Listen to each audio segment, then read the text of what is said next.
Someone You Should Know. A program about people you know and even more that you don't. Hosted by Stuart Sax, veteran, husband, father, and grandfather. Now, here's your host, Stuart Sax. Well, hello again, and welcome to another edition of Someone You Should Know. As always, glad to have you here and glad for all the comments that come through between shows and all saying I liked it and I have a comment about this and I think that what you said about that is right on or way off base. All comments are welcomed. I honestly, the ones that are really bad I throw away anyway. But anyhow, we're gonna have a little bit of fun today because I'm gonna reveal something that is going to shock most of you that are watching and listening to this show. But first, I want to let you know that we are brought to you today by my producer and my good friend, Christine Dean, who is the DFW Networking Diva. Folks, don't let the word diva throw you, because this young lady is like a junkyard dog when it comes to marketing and helping you improve your website presence and your marketing plans to elevate you and your businesses to the next level. Reach out to Christine Dean. She knows what she's talking about, and she is producing this program, and we thank you very, very much. Okay, I let the cat out of the bag. This is a big reveal, folks. I'll bet there's something that a lot of you never knew about me. I have a twin. And my twin is my guest on my show today. Travis, my twin, Travis. Hey, brother, how are you? What's up, Sax? What's up, man? How you doing? I am doing well, my brother. Travis Patton Sr. from Birmingham, Alabama. Yes. The home of one of my favorite minor league baseball teams. Would that be the Birmingham Barons? Man, listen, they are a great team to watch. Yeah. I was thoroughly surprised. I went to a game. Actually, my wife and I, my family and I, we won some tickets to have box seats. And I know, right? And we went to the game, and we were all like, "Whoa, this game is pretty good." I think we watched they played like 3 times. It was like, man, we got to start coming back. Yeah, and the reason that I know the team is because they're a minor league team for the Chicago White Sox, which is the team that I have followed ever since I was a little kid. I'm a diehard White Sox fan, and for those that don't know it, Michael Jordan played on the Barons. Absolutely. The Barons for a while after he finished with basketball. He thought maybe he'd go into baseball. Bo Jackson, I think, also. He sure did. So, hey, Travis is from a very, very famous. It's also from University of Alabama, Birmingham campus. Oh, yep, UAB. Absolutely. And 30 minutes down the road is, of course, the other University of Alabama. Which one's that? Oh, that's the one. All the Crimson Tide, Roll Tide, that and all that. Yeah. That the other team in the other Alabama. team.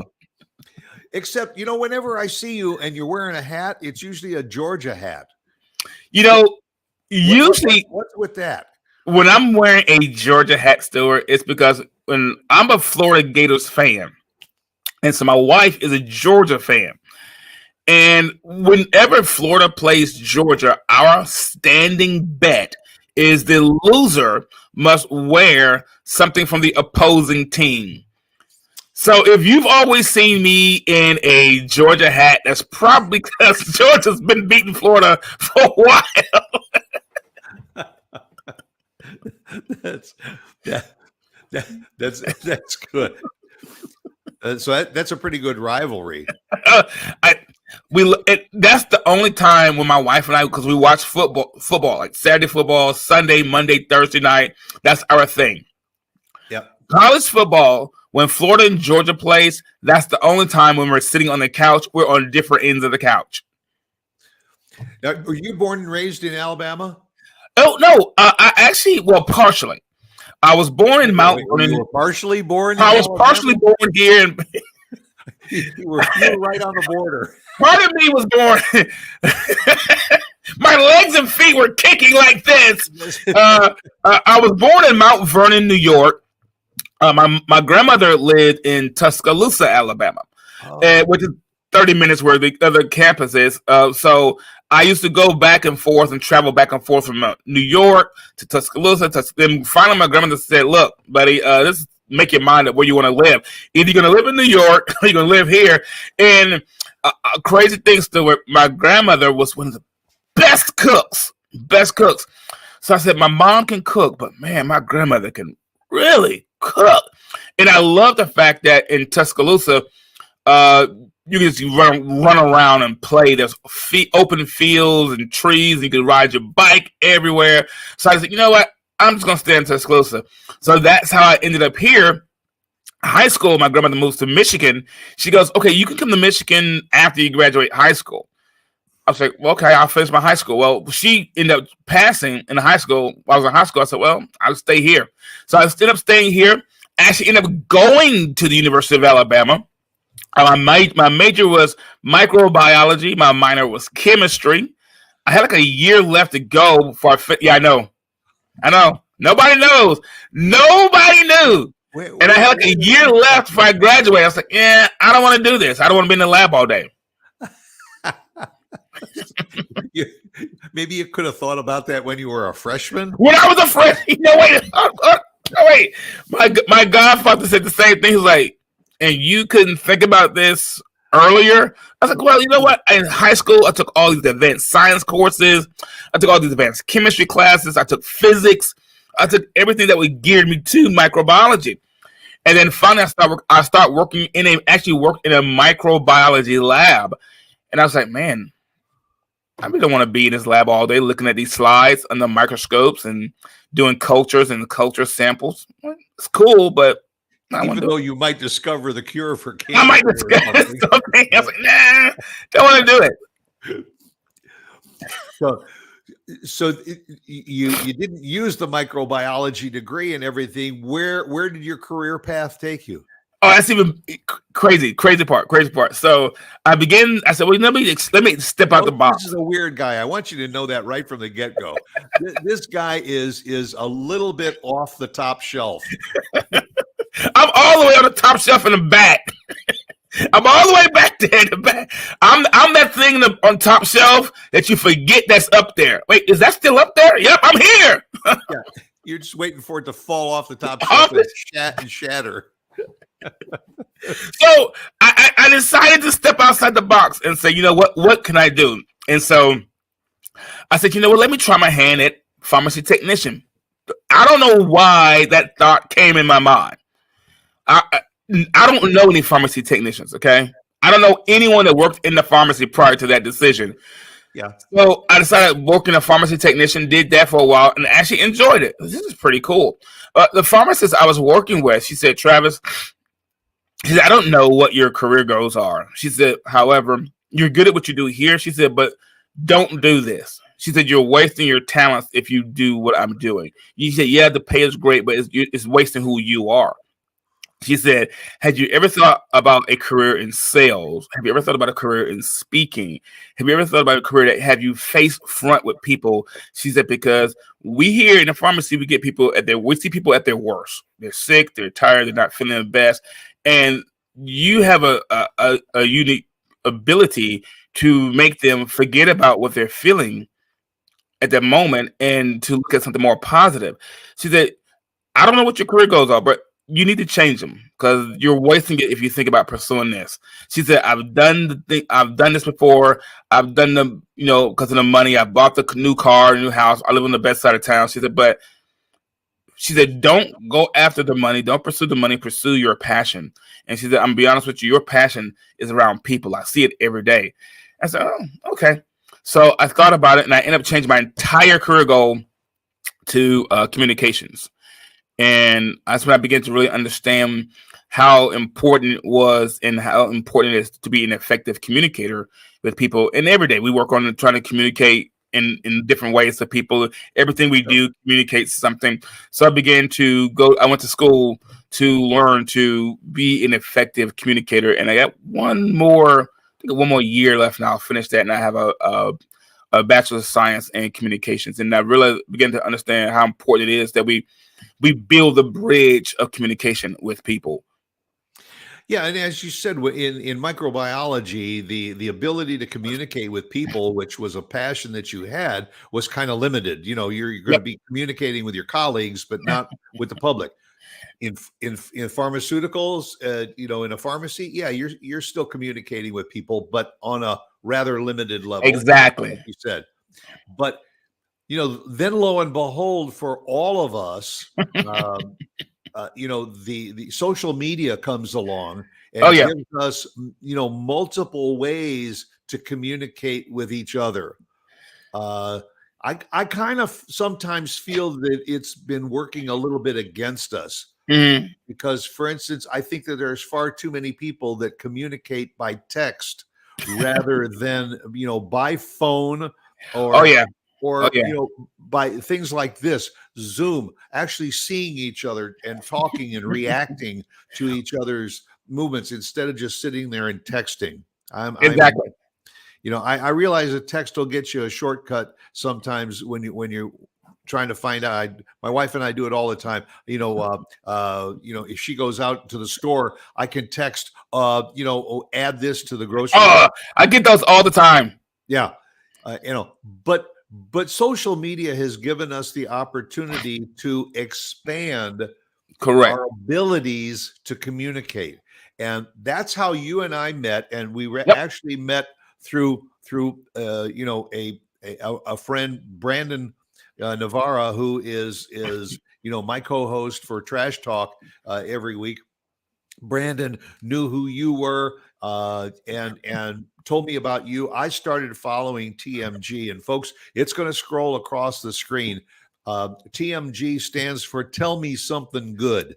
Yeah. And that's Travis's handle. It's his show. It's his passion. He works all week.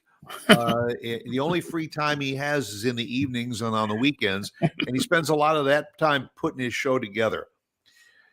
My friend, you are the epitome of the word passion.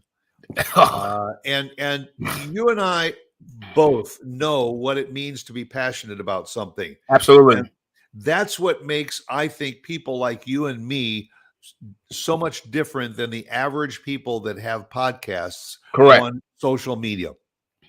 It's the passion we put into the shows in order for more people to get something out of it. Absolutely. There's far too many people that do these little 20-second TikTok and Snapchat and all those little things that don't really communicate with people. It's just a thought out there, and you click on it, you laugh, haha, you share it with somebody. But did you ever, by the way, think about going into the clergy? About being a minister? Strange story. Okay. I have heard two things my entire life. One, I should be a salesman or a face-fronting individual with people. Two, you should be have you ever thought about being in the clergy? I've heard that my entire life. Recently, at my church I attend, one of my mentors, who's my pastor, he actually said, "Hey, look, man, I want to take you through a process where you become one of the associate ministers here." Not on my radar, Stu. Stu's not. God, listen to me. It's not on my radar. And I'm like, that wasn't something that's not what I wanted to do. And he's like, there's something about your voice, and when you speak, it's like, you turn the light on in the room. It's like boom, like whoa, who is that? And things like that just wasn't on the radar. And I'm all for making sure that I don't try to jump at something because it sounds good, or I think somebody said I heard someone say it about me before. But the reason I would embrace that opportunity is because the word you just said, because of the passion behind it and what the passion is for. It's because the passion, it would take passion and drive to push that, because what you're doing it for is not about you, it's about serving other people. And like what you do on your I love this show because I watch this show because a lot of the things you bring to the forefront that people would otherwise overlook and not see, and you bring people to the forefront.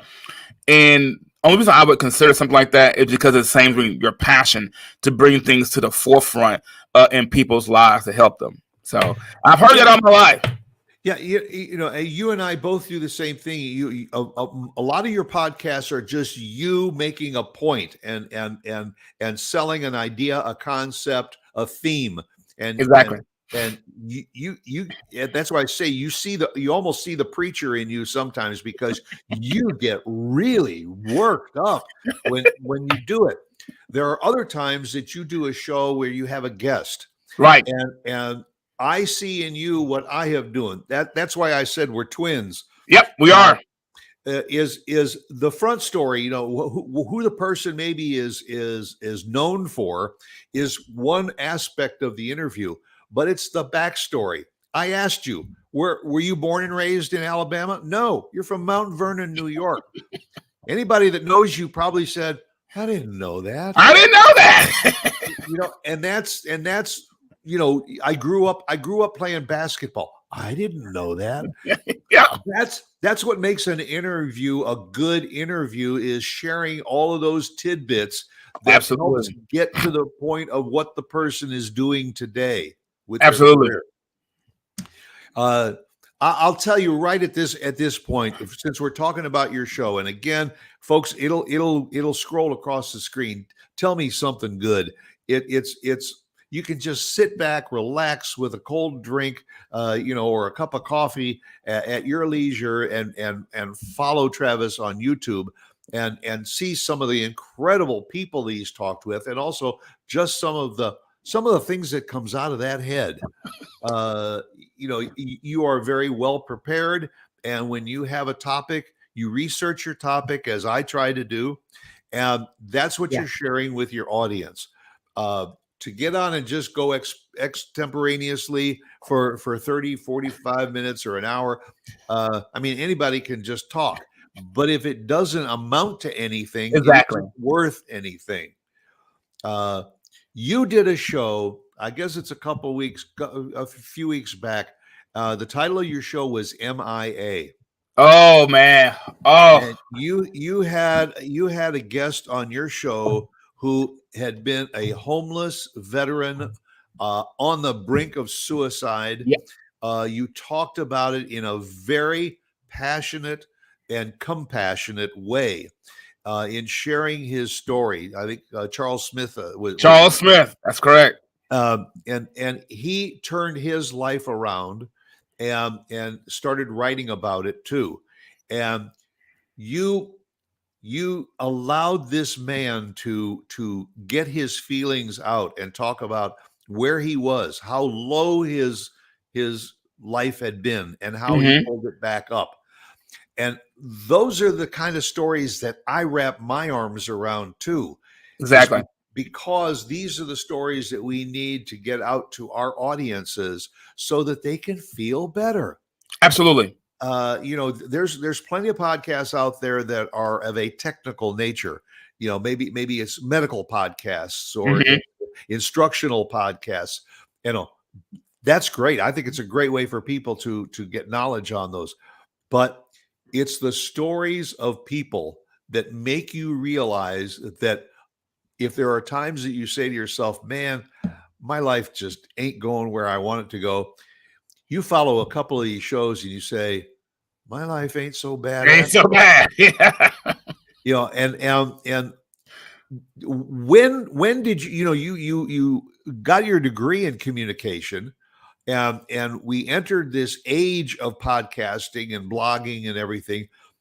When did you say to yourself, you know what, I want to put my face out there on the screen, and I want to talk directly to people, and I want to talk directly with guests on my show? How long ago did you start that? Well, I'll tell you what. First of all, man, that episode with Charles Smith was crazy. Man, the guy is Choked me up. he just was so. Jeez, the guy was just good. He and I still talk. Great, great, great guy. But what led me to do a podcast, and I'm gonna say this because most people don't even know this. I know you don't because I don't even mention it. Uh, what really got me to want to do a podcast? I actually wrote a book. I self published a book that I wrote, and the name of the book is called Always Inspired. Always Inspired.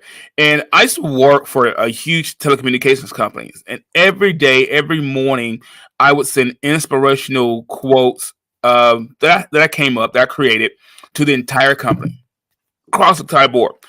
It was so huge that the company they had a huge symposium of people, and they said, "Okay, guys, we're gonna take some of the best people and the most encouraging people who are encouraging our business on the front end out to lunch and reward them, give them an award." Well, they took me out because of that. So, and one of my friends, a coworker, he said, "Look, man, you should really think about writing a book." So I wrote a book called Always Inspired, and I self-published it. I think it was back in 2020, and self-published it, put it on Amazon. After about a week, it was a bestseller. It was an ebook. No kidding. I know. I know. I told you. I told you. My wife said, "Why don't you put that on there?" That's what I'm talking about. Is that the passion? We all have ideas, and we say, I'd really like to write a book, but I don't have time. Or I'd really like to take up this hobby, but I don't really have time. If you have the passion to do it, get out there and do it. If you're successful at it, fine. If you fail at it, at least you can say, I did it. You did it. And that's part of what drove me to do a podcast. I talked to my wife about it, and she said, go for it. Do it. You see, I was waiting and waiting. She said, don't wait anymore. Do it. She said, actually go for it. So what made me do that was just, I wrote the book and I said, you know what? I want to do a podcast. I said, I want to be able to take every life experience I had. I said, I can write it down. I can post it on Facebook and social media, but I want to put a voice. I want to put a voice behind these words. And hence TMG was born. And my wife was like, well, what are you going to name the podcast? And I thought about everything that had gone wrong in my life. And I said, I wanted to hear, in those times in my life, I wanted to hear something good. Hence the name TMG, Tell Me Something Good. And folks, I will tell you, as soon as you log in to any one of his podcasts and all, it's you will hear Travis utter those words. If you're gonna tell me something, then tell me something good. And then, by the way, that goes back to an oldie but goodie song. Tell me, good, by Rufus and Chaka Khan. Great old song. Tell me something good. Oh yeah, absolutely. And my wife was playing that, and that's what came into my mind about the song. Because I was like, when I had some different difficulties in my life, I said I wanted to hear something good. Then she started playing that song. I said, there we go. Yeah, that was it. And not only does the show tell you something good, but it makes you feel something good. The original shows, and I've gone back and watched a couple of your really early shows, and like all of us, the first time out of the gate, it's a little bit rough. Oh yeah, trying to get your feet wet and determine what you do. Then as you go, it starts to flow and it becomes a lot easier. Was the process easy for you?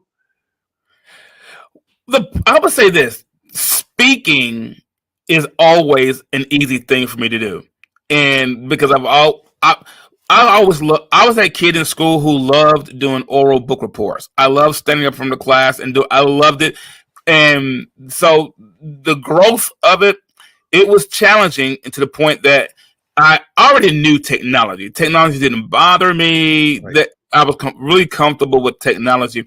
Just making sure when as I grew, I didn't grow away from the reason why I began the podcast. Because I see sometimes as people grow, they grow away from their passion, they grow away from what their original intent was.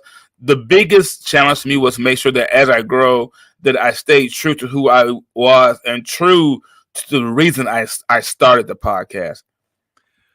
Yeah, and and I think that's and let's face it, all of us, no matter what we're doing in our podcasts, in our daily life or whatever, you draw upon the things that you have absorbed over the years. And you always should do that, because that's what makes you who you are. Correct. I've shared my story with you. I was in the retail business for 40 years. Oh yeah. And yeah, it was a people to people thing, just like broadcast. But I always wanted to be a broadcaster. A broadcaster. That's what I wanted to do, but I got derailed for 40 years. Then I retired, and now I am doing my passion. Exactly. What I enjoy doing.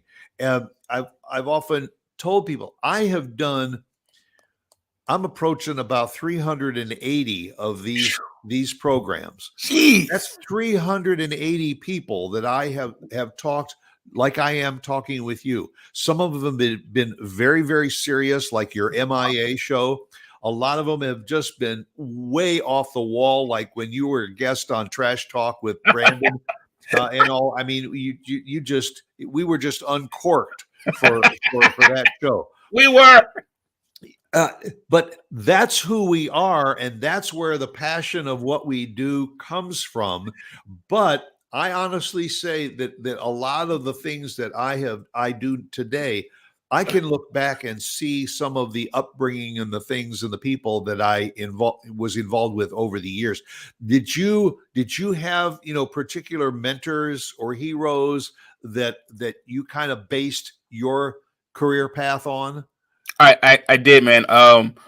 One of the foundation. Oh, and by the way, Trash Talk is actually still one of the best downloaded episodes. Yeah.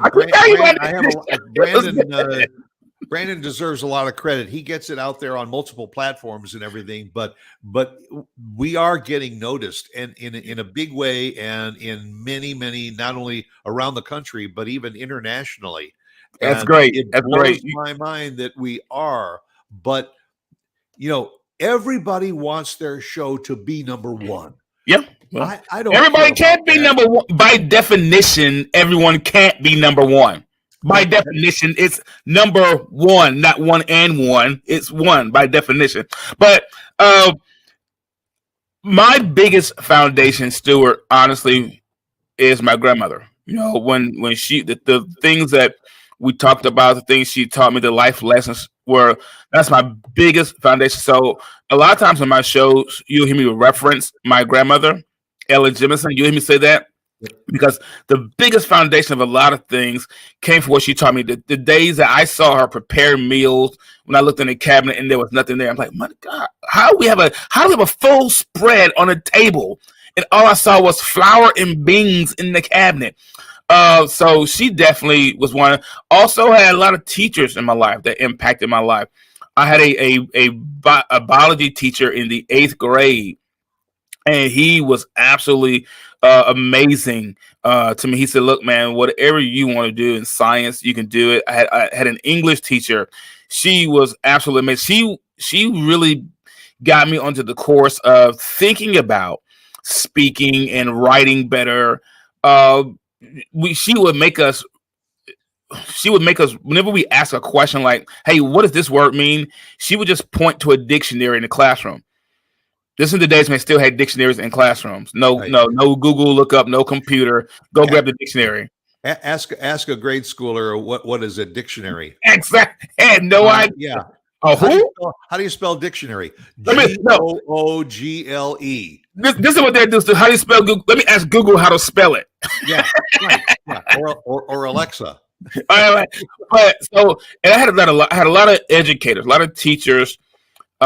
People who I really leaned on, and I just saw what they were doing, and it is those simple things. I even had people who were police officers. I had people who, people who were in the military. I had those kind of people around me, and a lot of older people, a lot of older people around me, and I saw what they were doing, and I saw the like lessons they taught me, and honestly, it was those things that I draw a lot of from. Even my mentor now, my pastor, um, I look at him and I look at what he does, things that he accomplishes, and it's those life lessons that I hang my hat on, that I draw my strengths, my shows from.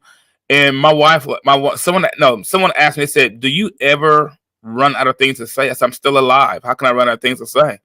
Exactly. Exactly. In fact, probably for you and I, another thing we share in common is it's kind of hard to find the off switch with us. Once uh, uh, Mick Jagger sings, "Start me up, I'll never stop." Uh, Exactly. but it's because again of that passion, and I also share your thoughts about where you are today and what you draw upon, because I was not a particularly good student in high school or in college, but to this day I can look back at some of the Exactly. teachers that I worked with in school that at the time I thought, man, I hate this teacher, I Yeah. really don't, but good Lord, they taught me They something. taught me something, right? And I grasped that and I've carried that forward. One of the teachers that taught me ethics in broadcasting in college, the professor, Elmer Sulzer was his name. He was brutal in his lectures, and he was brutal with his grading. And after I got an incomplete my senior year, I got an incomplete in his class because he felt that there was something I didn't grasp. So he Oh, said, "I'll wow. tell you what, before I give you your grade, I want you to write a report on this subject." He gave me the subject. I researched it. I wrote the report. Not only did I get a decent grade, and I ended up, getting my grade, but I learned something from the research on how to research. Exactly. Fast forward, what do I do today? I Research. You use those research. same tools to research.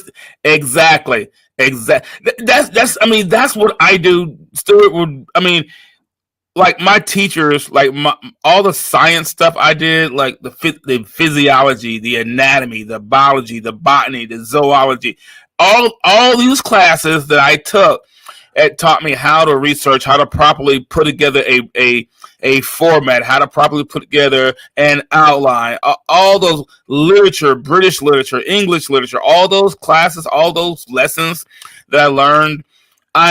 All those things I still use today. I use right now. Being prepared, preparation, all those things you told me, man, you're always Yeah. prepared. I'm prepared because I had teachers that showed me how to do it. And sometimes we do it and we don't think about it Let me until realize it. after the fact, and you say, you know what, that was a pretty good show, and it was probably because of what I learned back then. I mean, Exactly. certainly if you get a scientist on your show that you're talking to, you have an advantage because you studied science and you had a little better handle on what it was all about. I would know nothing at all about that. I would have to draw that out of my guest. Uh, but that's what shows like this show and what Tell Me Something Good is all about. Is what's the old phrase they said? Tell people what you're going to tell them, then tell them, and then tell them what you told them. Exactly. That's the structure of a good book. That's the structure of a good podcast. It's the Absolutely. structure of a good conversation. Is to have Absolutely. a good intro, a good body, and then a good outro. And instead of just going off on tangents, you will lose me in a podcast if I get 5 or 10 minutes into a podcast and I realize that this person is just not knowledgeable about what they're What they're doing. saying. Absolutely. They're doing a rant. Yeah, they're just fighting to keep it going, and they usually go too long. The idea, if you're going to do a podcast, it's going to be 30 minutes, 45 minutes, even an hour. You better be prepared because you want to make sure that you keep your viewer Exactly. It's like going to a movie. You go to a 2-hour movie, and about halfway through the movie, you realize this just isn't going anywhere.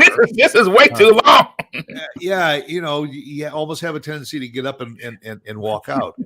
But you embrace a lot of the same things that I do. Again, Exactly. started the show, I said this is my twin. But a lot of the things that you wrap your arms around, I mean, you are involved in a lot of civil rights programs, a lot of social action programs, education, both for adults and for children. Absolutely. Do you sit there sometimes with a pad of paper and just say, I think I'd like to do a show about that, and you write it down? Actually, Stuart, what I do, my shows come from. Sorry, I have to plug in my computer here. Actually, my shows, Stuart, come from everywhere. When I say I've learned some things about communication, one thing I learned is that our environment always talks to us if we listen to it, and it's always communicating with us if we hear it. My shows sometimes just come from the smallest of things. I can hear a phrase, I can hear a sentence, I can watch something on television, a commercial, and I go like, wow, that'd be a great topic for a show. And then, but when I hear it, it resonates. It's literally like a bell goes off. I can literally hear a ding, and when I hear it, all of a sudden, I can feel the passion behind it build up. I can feel the momentum beginning to build, and I go, wow, like the show MIA we were talking about, and I was thinking, man, what would be a great show to reach out to people about different things. And I said, MIA. People have felt MIA. And I ran across Charles Smith, and he and I began to talk. I said, man, we got to do a show. And the last show I just did this week was bring awareness to bullying. October is National Bullying Prevention Month. And so, I know a lot of people didn't know. So I didn't know that. I know that one thing that I have always done every October is Cancer Awareness Month. Yep. And so I've always put a lot of time and passion into it. And that's good. That's great. The month is big enough it can have a lot of causes in it. That's why I tell people you can't narrow on one because the month is so huge. There's a lot of causes. So a high school friend of mine, she is heavily behind that, and I'm really big behind bullying because one, I used to be bullied because I was always the smallest and the shortest kid. Me too. But two, to me, bullying is a way of stealing a person's voice. One of the biggest things about when you bully somebody, you're stealing their voice.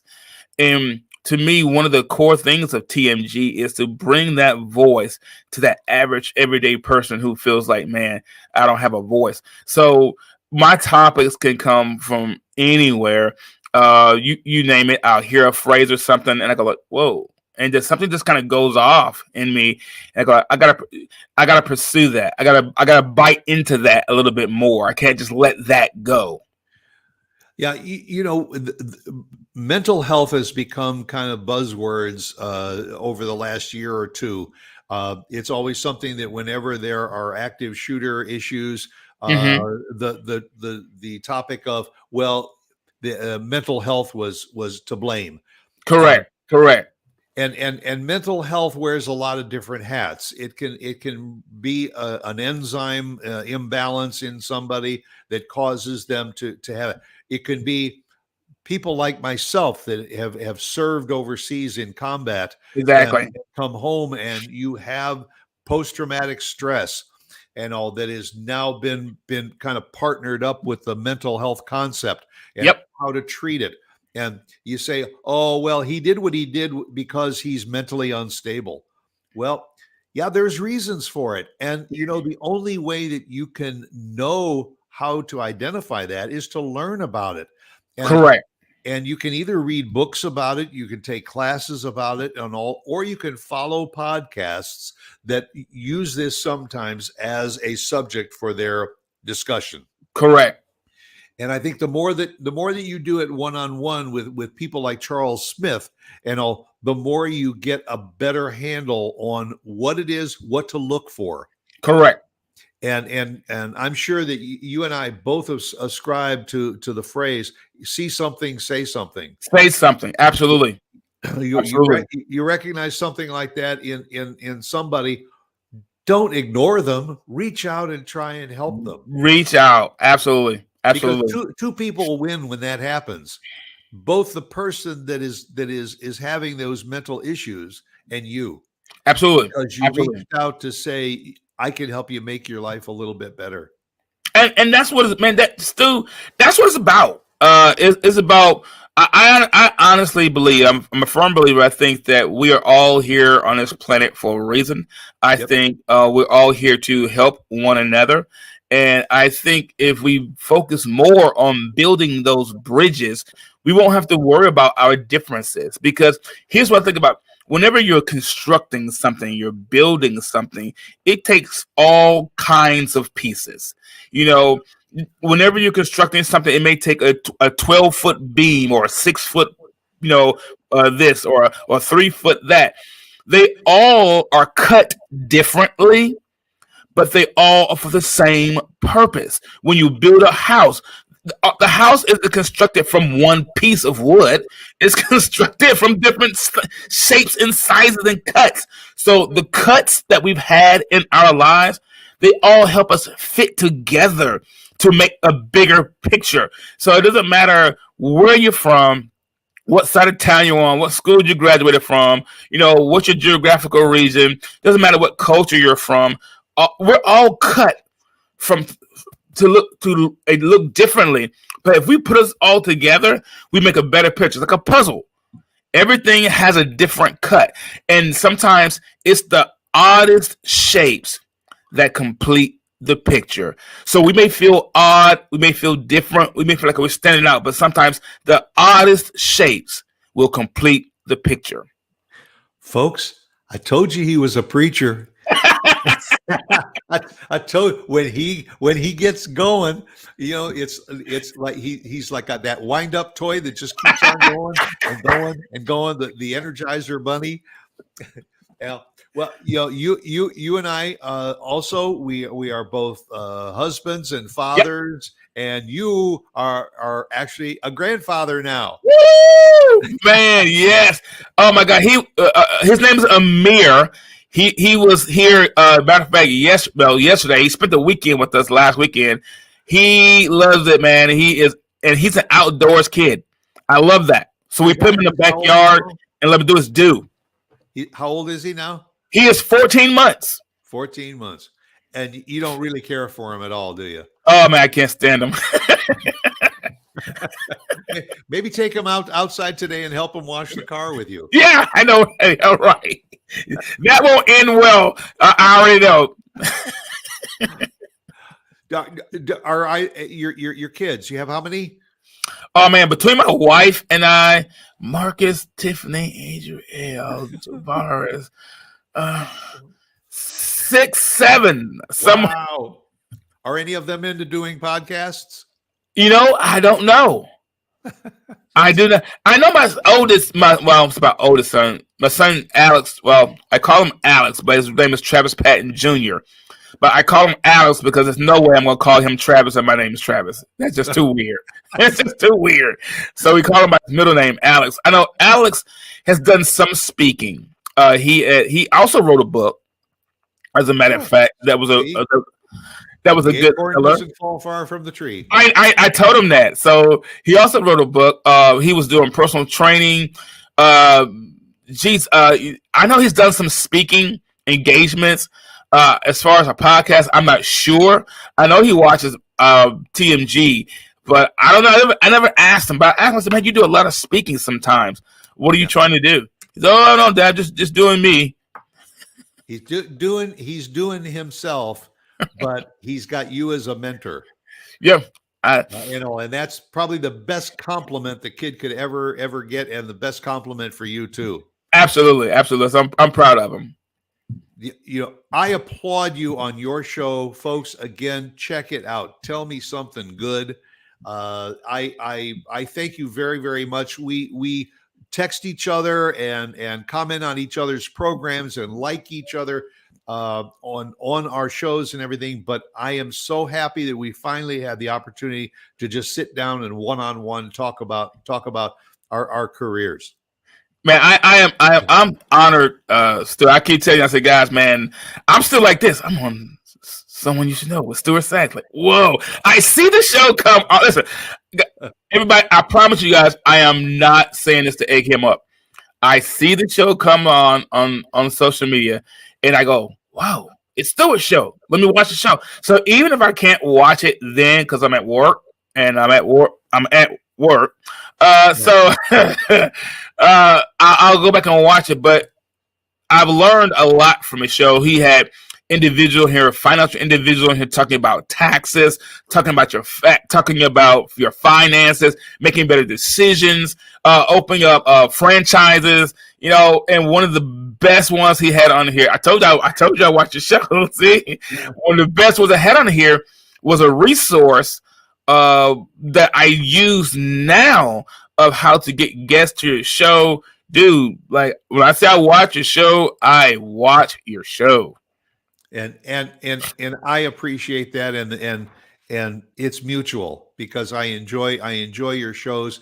They are meaningful, and that is based on the passion that the two of us have. And exactly. That's why it makes us twins. We are. Can't you see the resemblance? People? I know. See, look, don't you see it? We both wear glasses. Exactly. Travis, my friend, thank you very, very much for being my guest on Someone You Should Know. I always end my show with my phrase: "Go out and be yourself," because everyone else is already taken. I love that. And you know what that means. I know what that means. So, folks, please tune in again next week, Wednesdays, 10 o'clock, for Someone You Should Know. And check out Travis Patton Sr. He's a good guy. And if you're going to tell me something, then tell me something good. Take care, folks. See you guys.